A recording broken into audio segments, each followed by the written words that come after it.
Sugatan ng isang karpintero sa Camarines Sur matapos pagtatagain ng nakaalitan niyang kapitbahay dahil umano sa pagnanakaw ng kanyang alagang pato.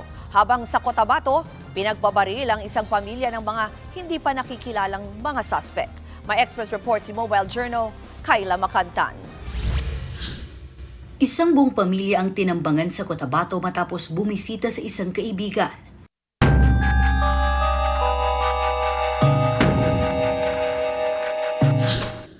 Pasado alas 6 ng gabi, January 29, rumesponde ang 40th Infantry Battalion sa Barangay New Abra sa Matalam, Cotabato. Sunod-sunod na putok ng baril kasi ang umalingaw-ngaw sa lugar.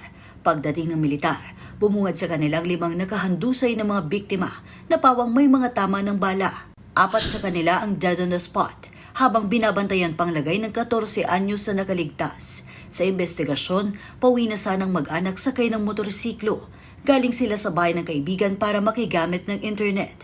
Pero habang binabagtas ang sitio Israel, bigla na lang silang pinaulanan ng bala ng hindi pa kilalang salarin. Hindi rin matukoy ang kalibre ng baril na ginamit. Patuloy pang pagtugi sa sospek at ang investigasyon sa motibo ng krimen. Sa Camarines Sur, pinagtatagang isang 32 anyos na karpintero ng 65 anyos niyang kapitbahay.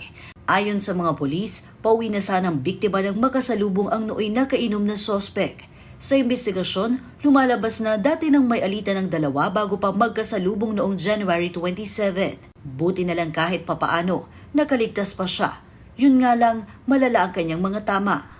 Parang pinagbibintangan siya nung biktima na kumuha ng alaga niyang pato. Nung nakainom itong si suspect, nakita niya, sinita niya, tinaga niya.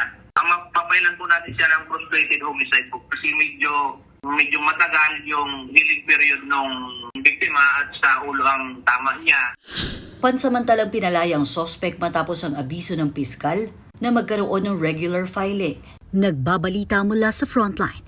Mobile Journal, Kayla Macantan. Mga kapatid, Ruth Cabalco, para sa mabilis na pasada ng mga balitang dapat niyong malaman, mag-follow at mag-subscribe sa social media pages ng News 5.